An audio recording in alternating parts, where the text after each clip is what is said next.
Halo semua, saya Dede. Pada kesempatan kali ini saya akan memulai sebuah series baru di mana kita akan mempelajari tentang framework Qwik. Nah, langsung saja. Pertama kita akan berkenalan dulu dengan framework Qwik ini.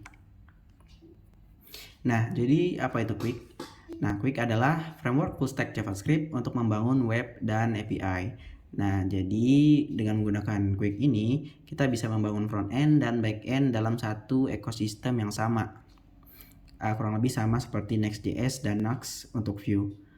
Kemudian, Qwik juga dibuat pada tahun 2021 yang mencapai versi 1.0-nya pada tahun 2023. Jadi, framework Qwik ini sebenarnya masih baru banget. Jadi, mungkin kita akan berekspektasi kalau nanti belum terlalu bagus hasilnya.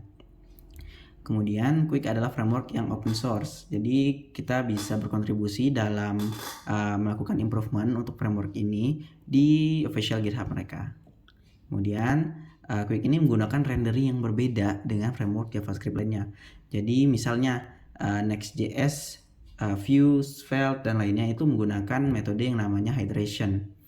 Sedangkan Qwik ini menggunakan metode baru yang mereka ciptakan sendiri, namanya itu resumability. Jadi ketika kita memuat website, dia hanya akan mengunduh HTML-nya saja dan JavaScript-nya itu tidak ada.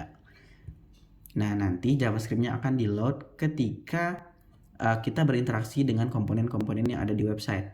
Sehingga secara teoretis website yang dibangun dengan Qwik akan menjadi lebih cepat. Nah, kemudian TypeScript ini menggunakan Qwik ini menggunakan bahasa pemrograman TypeScript ya sebagai bahasa bawaannya. Sebenarnya kita juga bisa menggunakan JavaScript biasa ya, cuman dia defaultnya menggunakan TypeScript. Jadi kalau kalian sudah familiar dengan TypeScript, jadi akan gampang banget untuk mempelajari Qwik. Kemudian Qwik ini dikembangkan oleh Misko Every, Adam Bradley, dan Manuel Meda. Nah, Misko Every ini adalah salah satu pencipta dari framework Angular. Nah, kalau kalian sudah tahu Angular, berarti penciptanya ini bukan orang biasa ya. Kemudian kelebihan dari Qwik. Nah, Qwik ini seperti yang udah saya jelasin tadi, dia hanya mengunduh HTML-nya saja di awal-awal. Nah, untuk kode JavaScript-nya dia akan di-load menggunakan yang namanya web worker secara menyeluruh dengan yang namanya itu WebSocket. Nah, ketika kita berinteraksi dengan komponen-komponen yang ada di dalam website ini, maka web worker ini akan meload bagian-bagian kecil dari kode JavaScript kita yang hanya bertugas untuk menjalankan kode JavaScript di komponen itu saja. Jadi tidak semua kode JavaScript-nya di-load, dan dia hanya akan di-load ketika kita berinteraksi dengan komponen-komponen tertentu. Jadi harusnya dia jadi lebih cepat. Mungkin kalian juga bisa baca artikel ilmiahnya, ada juga yang membahas tentang hal ini. Kemudian yang kedua, JavaScript hanya di-load ketika penggunaan berinteraksi dengan elemen. Nah, ini sudah saya jelaskan tadi ya. Kemudian yang ketiga itu menggunakan sinteks yang mirip dengan React dan kompatibel dengan ekosistem React. Nah, jadi kalau kalian sudah familiar dengan library React dan Next, dia sangat-sangat mirip sintaksnya dengan React, namun juga ada bedanya sedikit ya. Kemudian dia juga kompatibel dengan ekosistem React, sehingga semua library dan komponen-komponen yang sudah pernah kalian buat itu bisa juga dipakai di Qwik, tentu saja dengan sedikit modifikasi ya, agar bisa dipakai juga. Nah, tentunya Qwik ini juga memiliki kekurangan ya. Yang pertama itu dia masih baru, sehingga belum memiliki komunitas yang besar. Sehingga kalau kalian memiliki bertemu dengan suatu bug atau masalah, kalian mungkin akan susah mendapatkan bantuan karena komunitasnya belum terlalu besar. Kemudian belum dapat menutupi edge case tertentu. Jadi misalnya nih, kalian menemukan suatu masalah yang tidak dapat diselesaikan dengan kode Qwik. Nah, sehingga Qwik ini belum terlalu bagus ketika kalian membuat sebuah website yang sangat kompleks fitur-fiturnya ya.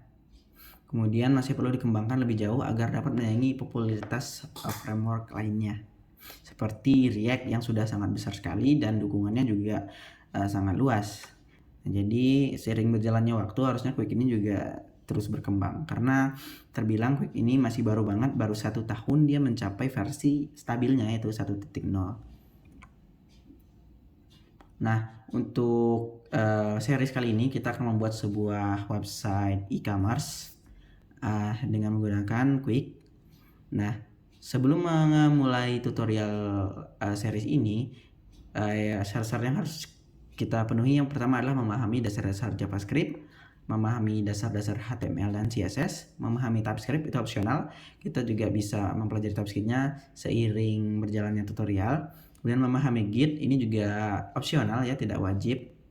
Kemudian memahami penggunaan CLI seperti terminal, bash atau command prompt, harusnya kalian sudah bisa ya. Nah, sebelum itu kita akan mempelajari dulu struktur dari bagaimana cara membuat project Qwik.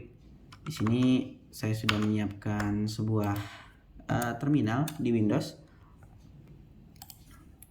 Caranya kita bisa menggunakan npm, bisa pakai yarn, bisa pakai npm juga bisa, dan bisa juga pakai ban.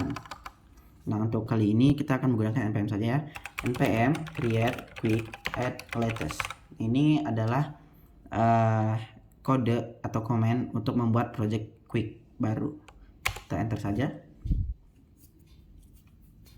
Nah, dia akan meminta di mana kita akan menyimpan project baru. Di sini misal kita akan membuat folder yang namanya